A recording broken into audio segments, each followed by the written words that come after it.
It's more like dying internally, being aware that you are the one killing yourself. If you are new, please subscribe. Thank you. The saddest part of my porn addiction was living, or the realization of living a life of quiet desperation. I was watching my life disintegrate right in front of my very eyes. I was watching my intellectual and cognitive abilities plummet right in front of my eyes. Meanwhile, my emotions were being amplified.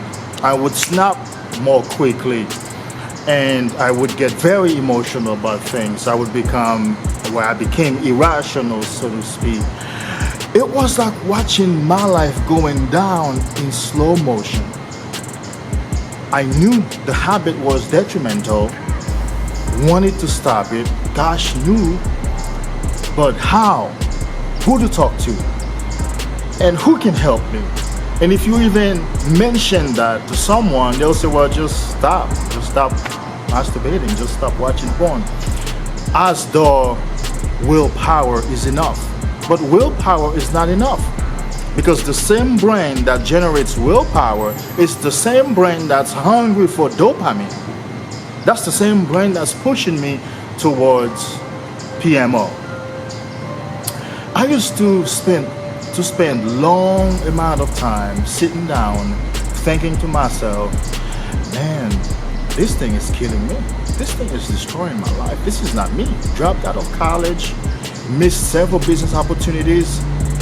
I lost a lot of money and business opportunities, business colleagues, friends, relationships. I was watching my life become nothing right in front of my eyes. That's a life of quiet desperation. I would go in public, right? And I would see people and I would think, they seem happy. He seems happy. He seems alive. He seems to have things going for himself. Why can't I do it? Because as soon as I start, very soon I will stop, because all it takes is one PMO session. All it takes to mess up a good relationship was one PMO session. All it took for me to stop going to a business venture or to just give up on a business venture was one PMO session. All it took for me to get from very rational, very intellectual to dumb, stupid, irrational, and emotional was one PMO session. That was the hardest part for me. Yeah, the back pain, the lethargic feeling, the lack of motivation, always kind of like sleepy. Yes, of course, those were there and I experienced them. But the biggest pain for me was the mental anguish, was sitting down and watching my life reduced to nothing. I used to say to myself, this thing is going to kill me. This is what's going to kill me, because I couldn't get out of it. I mean, I could. Anytime I mustered any degree of willpower, that wasn't enough. I would get right back into it. Well, matter of fact, that's when I would binge. So I remember one day I actually concluded with myself that was going to be what killed me. I said to myself, this thing is what's going to kill me, and I accept it. Obviously, I can't get out of it. I can't get any help. Back then, there wasn't as much material on PMO, either on YouTube or Google, you name it. It doesn't matter if you Google something. Google was still in its inception stage, because that's a few years back I'm talking about. YouTube didn't have as much material as we have today. I would look up books on Amazon, nothing came up, or whatever came up, it was not really what I was looking for. So I went on that journey by myself. I decided the day that I realized this thing was going to kill me, then I said to myself, well, if it's true that it's going to kill me, because I could guarantee myself that it was going to kill me. So I said, if this thing is going to kill me, I'm going to die. That's one thing is certain, that I'm going to die, right? So what if I put up a fight, try to get out of it? If I die, well, I was gonna die anyway. And what if I don't die and succeed? Well, long story short, if I'm here recording this video, you already know what happened. I put up a fight, and by fighting I mean that I went for the books, I went for whatever piece of research that I could get. I read a lot of books on neuroscience, on the brain, neuroplasticity, psychology, theory, attachment theory, trauma, the chakra system, of course, spirituality.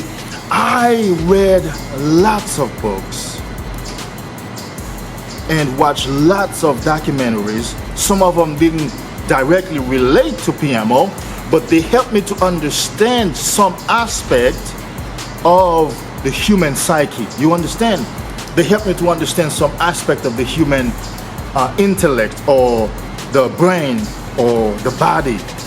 And after a few years, I came out of it.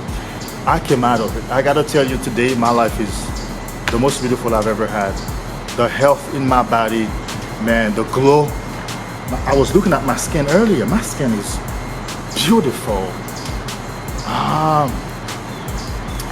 The awareness, being present, the magnetism, the enthusiasm, the motivation. It is the best life that I have had since the age of 13. How old am I? February will make me 40. This is the best I have felt in my life since 13 years old.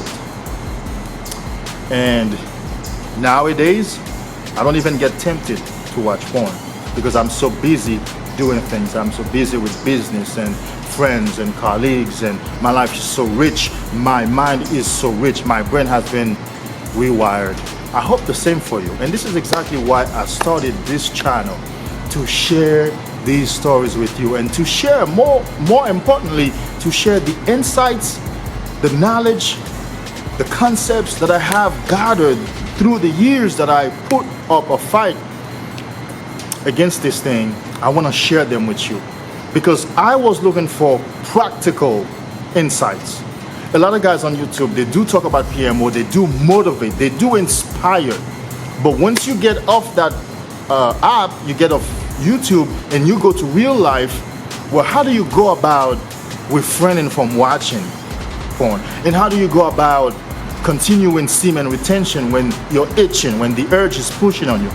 I have found a lot of practical insights, those that I have applied in my life, and I want to share them with you. So subscribe, because I have a lot of more wisdom coming your way to help you solve the same issues that I've solved for myself, and to help you come to the same place where I am today, if not even better.